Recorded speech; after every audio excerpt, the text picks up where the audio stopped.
Saudara-saudari yang baik, teori-teori tentang asal-usul kehidupan beragama. Berbagai teori telah dikemukakan oleh para sarjana untuk menjelaskan asal-usul agama atau asal-usul mengapa manusia itu beragama. Dengan metode yang berbeda-beda, mereka melakukan penelitian tentang asal-usul kehidupan beragama pada masyarakat sederhana. Mereka berasumsi bahwa model agama pada masyarakat sederhana merupakan model dari agama yang paling awal dalam peradaban manusia. Berikut ini akan diuraikan beberapa teori tentang asal-usul kehidupan beragama. Teori yang pertama adalah teori animisme. Teori ini dikemukakan oleh E.B. Taylor dalam bukunya yang berjudul Primitive Culture. Menurut teori ini, agama lahir bersamaan dengan kesadaran manusia tentang roh atau jiwa. Kesadaran akan roh atau jiwa itu muncul sebagai hasil interpretasi atas mimpi. Apa yang terjadi pada waktu mimpi atau pada waktu kematian misalnya? Dalam kesadaran mereka, pada waktu mimpi, roh meninggalkan tubuh kasar dan berkeliaran atau pergi kemana-mana. Kemudian roh itu kembali kepada manusia dan pada waktu itulah manusia itu sadar. Sedangkan dalam kasus kematian, roh itu pergi kemana-mana dan sesekali roh itu mengunjungi manusia. Kunjungan itu bisa mendatangkan sesuatu hal yang baik, yakni membantu manusia, tetapi juga bisa mendatangkan hal-hal yang kurang baik, yaitu bisa mencelakakan manusia. Jadi, masyarakat primitif percaya bahwa dunia ini dihuni oleh roh-roh dan makhluk-makhluk halus. Roh-roh adalah bagian dari manusia yang hidup terus sesudah manusia itu meninggal. Sedangkan makhluk halus adalah roh-roh yang muncul sejak awal mula kehidupan. Roh-roh atau makhluk-makhluk halus itu mempengaruhi kehidupan manusia baik secara positif maupun negatif. Oleh sebab itu, manusia menyembah roh-roh atau makhluk-makhluk halus itu supaya mereka bisa mendatangkan yang baik kepada manusia dan mengelakkan hal-hal yang jahat. Itu teori pertama, teori animisme. Anima dalam bahasa Latin berarti jiwa atau roh. Teori kedua, teori keterbatasan akal. Teori ini dikemukakan oleh James Fraser. Menurut teori ini, agama muncul karena keterbatasan akal budi manusia. Keterbatasan akal budi manusia itu menyebabkan mereka tidak bisa menjelaskan fenomena-fenomena yang terjadi di sekitar mereka secara ilmiah. Bandingkan dengan sebuah film dulu, film lucu, komedi, judulnya itu God Must Be Crazy.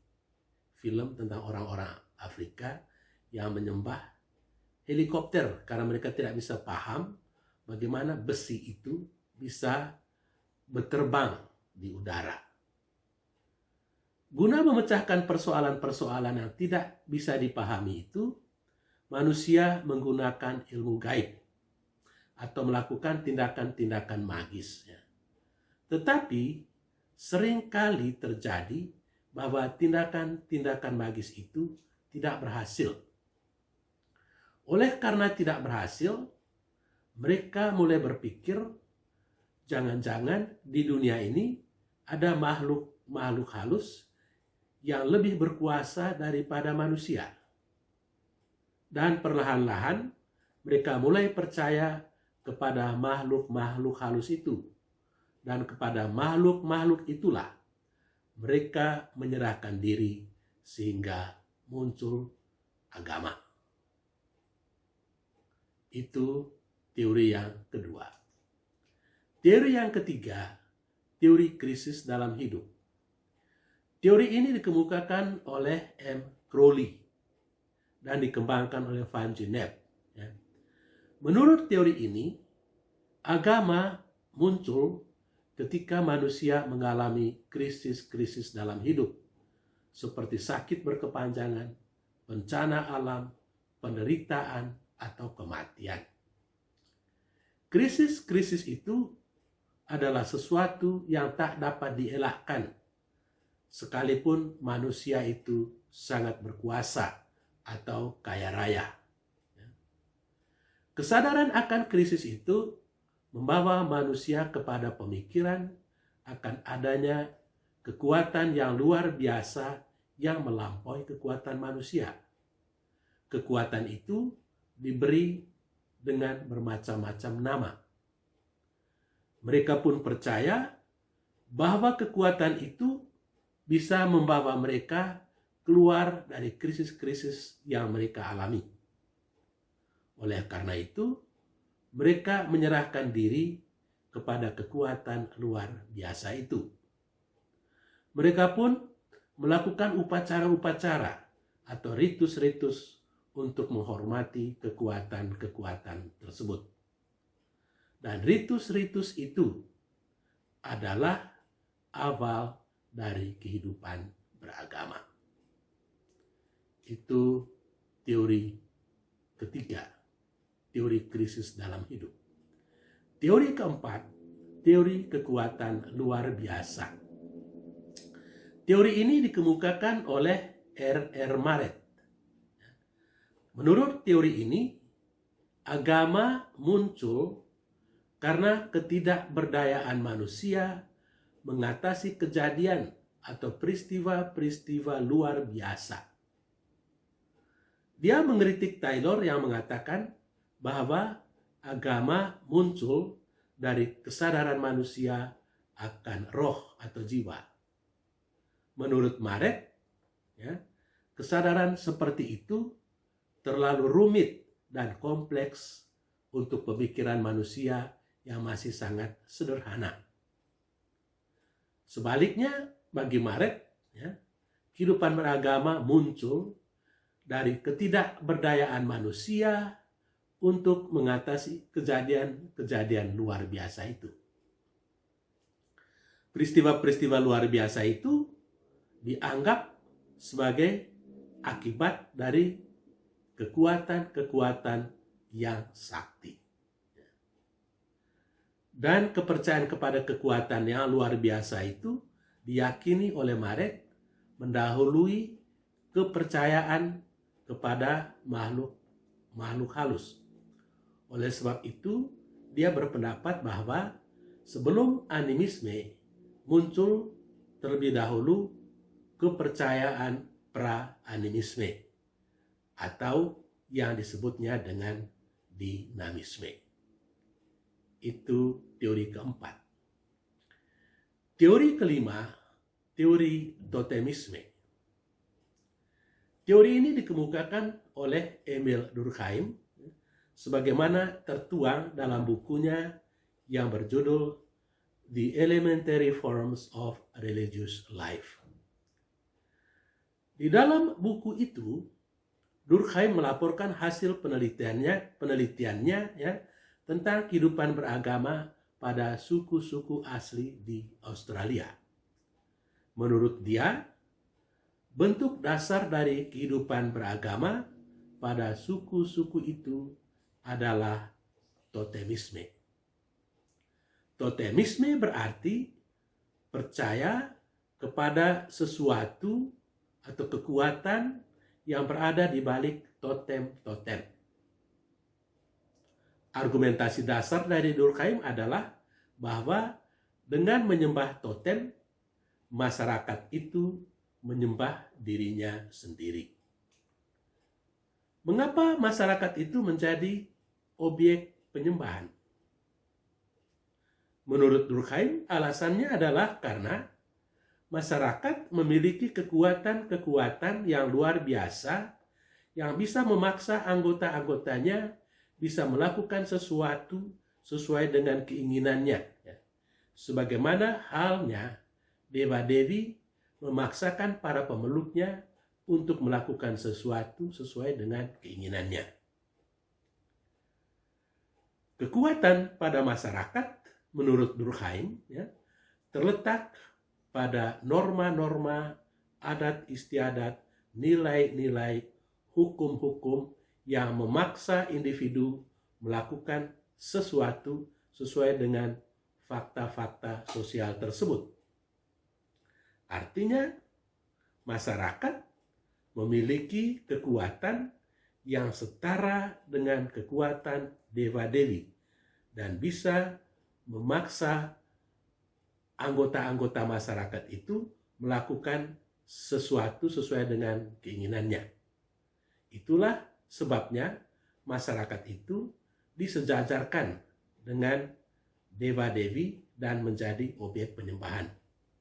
Karena itu Durkheim berargumentasi dengan menyembah masyarakat, sebetulnya mereka menyembah dirinya sendiri. Teori keenam, teori wahyu. Teori wahyu Tuhan. Teori ini dikemukakan oleh Andrew Lang dan diperkuat oleh William Smith, seorang misionaris Serikat Sabda Allah dari Austria. Menurut teori ini, agama muncul karena adanya wahyu Tuhan.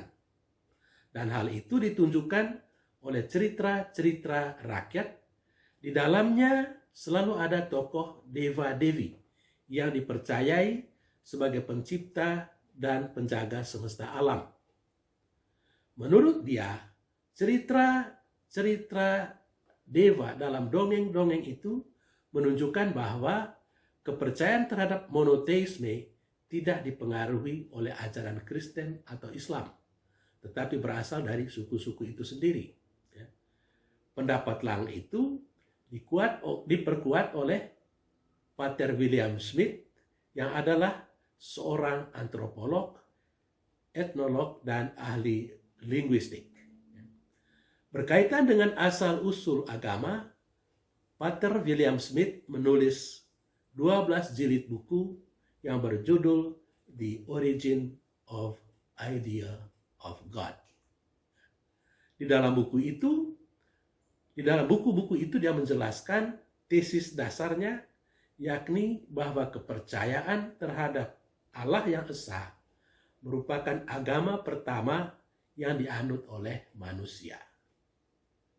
Menurut dia, semua kebudayaan pada masyarakat sederhana mengakui adanya Tuhan yang Maha Kuasa. Mereka menyembah Allah yang esa, yang berkuasa, yang mengetahui segalanya, dan memiliki banyak kesamaan dengan Allah yang diajarkan di dalam agama Kristen. Dan guna mendukung tesis monoteismenya itu, Smith mengumpulkan data dari banyak misionaris yang bekerja di seluruh dunia. Kesimpulannya adalah wujud tertinggi yang dipercaya oleh suku-suku asli itu hampir sama dengan Allah yang diwartakan oleh kitab suci Yahudi dan Kristen, yaitu Allah yang bersifat kekal, maha kuasa, berbelas kasih, dan adil.